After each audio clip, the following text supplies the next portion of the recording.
Tentunya kami akan menanyakan begitu ya, proyeksi Anda sebelumnya, sebelum akhirnya BI menaikkan suku bunga sebesar 25 basis point, apakah ini di dalam proyeksi Anda kenaikan ini atau justru Anda juga tidak mengira bahwa juga Bank Indonesia pada akhirnya menaikkan suku bunga di level 25 basis point menjadi 6,25% saat ini? Silakan dengan jawaban Anda, Pak Mika.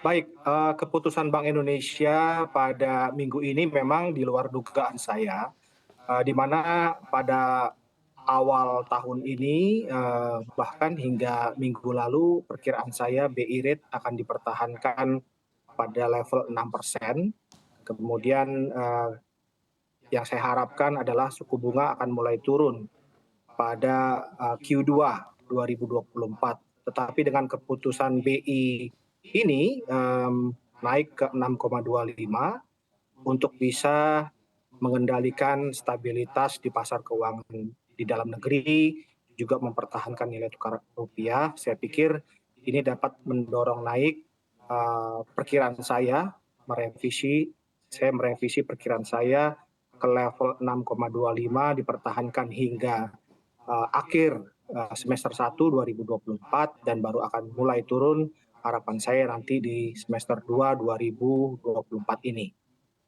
Oke, baik. Pak Mika, tentunya kita pahami bahwa intervensi dari Bank Indonesia ada banyak instrumennya. Dan yang mana juga sempat disebutkan bahwa memang kenaikan suku bunga ini menjadi hal intervensi yang paling terakhir apabila memang intervensi-intervensi lainnya untuk menstabilisasi rupiah ini sudah dilakukan. Tapi apakah memang sudah segenting itu sehingga memang kenaikan suku bunga tidak bisa dihindarkan lagi? Menurut pandangan Anda, Pak Mika?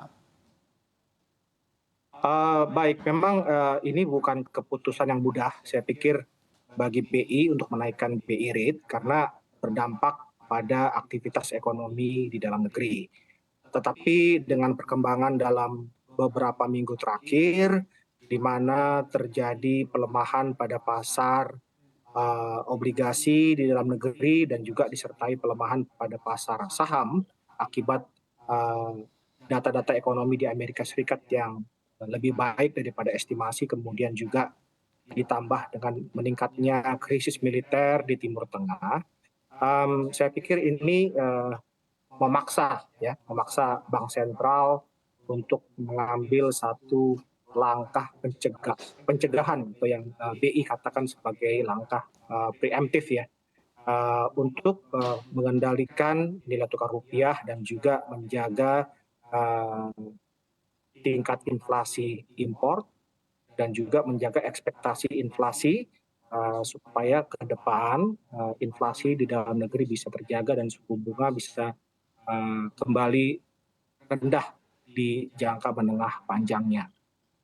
Oke, baik. Tapi juga kalau kita mengamati begitu ya, atas sudah dilakukan dia kebijakan untuk menaikkan suku bunga sebesar 25 basis point yang dilakukan oleh Bank Indonesia, sebetulnya seberapa besar juga peluang untuk rupiah kembali berada di posisi penguatan atau setidaknya berada di garis stabilnya terhadap dolar Amerika Serikat di beberapa waktu ke depannya, Pak Mika? Saya melihat outlook untuk rupiah masih tetap positif. Karena perkiraan saya eventually Bank Sentral Amerika, Federal Reserve akan menurunkan tingkat suku bunga seiring dengan inflasi di Amerika yang semakin terkendali. Kemudian juga saya pikir faktor-faktor di dalam negeri juga banyak yang mendukung atau dapat memperkuat nilai tukar rupiah, seperti kalau kita lihat inflasi inti di dalam negeri sangat rendah, bahkan lebih rendah dibandingkan Amerika Serikat. Ini adalah suatu perkembangan yang sangat positif kalau kita bandingkan dengan sebelum pandemi. Biasanya inflasi kita lebih tinggi dibandingkan Amerika Serikat.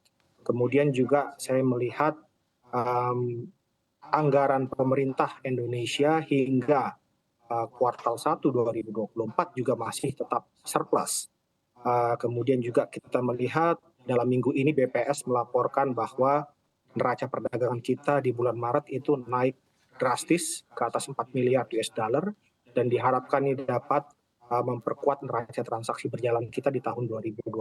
Selain itu juga saya pikir dengan langkah kebijakan moneter BI yang terakhir ini menaikkan BI rate itu juga akan semakin meningkatkan selisih antara suku bunga rupiah dengan US dollar dan juga terhadap suku bunga di negara-negara lain, dan ini saya harapkan dapat meningkatkan daya tarik pada aset-aset utang di dalam rupiah.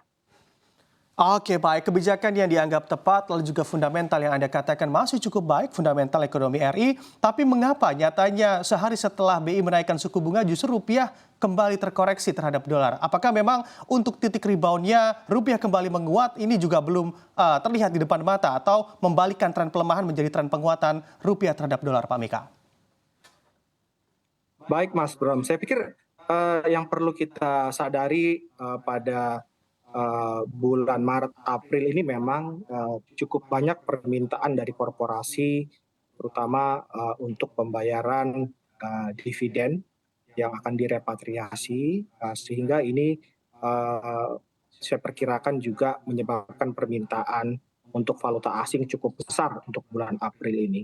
Tetapi di jangka menengah panjang saya pikir faktor-faktor yang tadi saya sebutkan itu dapat mendukung penguatan rupiah bisa kembali ke level yang lebih baik, ke bawah 16.000 di akhir tahun ini. Oke, baik. Tapi kalau kita bicara juga terkait disrupsi terhadap pasar keuangan tanah air dan di dalamnya ada rupiah dan juga pasar indeks harga saham gabungan juga, kiranya sentimen-sentimen apa lagi yang juga bisa mendisrupsi atau memberikan gangguan tersendiri bagi pergerakan-pergerakan yang nantinya akan mempengaruhi fundamental ekonomi kita, Pak Mika? Baik, saya pikir yang dapat berdampak atau yang perlu kita waspadai adalah kenaikan suku bunga rupiah ini sendiri pada aktivitas ekonomi nasional. Harapan saya adalah tidak mengganggu proses pemulihan kita pasca pandemi, sehingga kalau yang saya harapkan adalah kenaikan suku bunga ini dampaknya itu minimal terhadap belanja konsumsi dan juga belanja investasi. Karena kalau kita lihat memang kontribusi ekspor yang selama pandemi itu sangat besar dalam ekonomi kita, itu sudah mulai menurun seiring dengan turunnya harga komoditas global. Oke.